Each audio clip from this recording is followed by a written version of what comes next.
Hello, good afternoon. Here I am today in one of the most elaborate historical forts in Ireland, called Elizabeth Fort.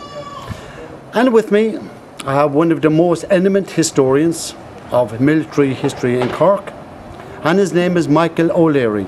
And Michael now is going to give us a brief talk regarding the Siege of Cork 1690. So I will hand you over now to my good friend Michael. Michael, could you give us a little chat on the Siege of Cork? Fort Elizabeth was one of the principal forts in the defence of Cork during the siege 1690 by the Duke of Marlborough, General John Churchill. The fort itself was situated on the south side of the city, a star-shaped fort, and it was heavily defended by an Irish garrison. During the siege, an ensign Craymond, who was an ensign in Sir John Collier's regiment of foot, kept a diary of the siege. And during the course of that siege, Marlborough had mounted a battery in what is now known as Catford, which overlooked the fortress.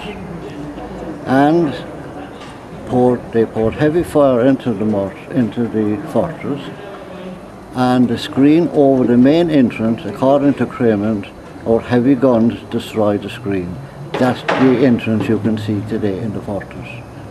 Also during the siege, Marlborough ordered a Lieutenant Townsend to mount sharpshooters on a tower adjacent to the fortress, between the fortress and St. Finbarr's Cathedral.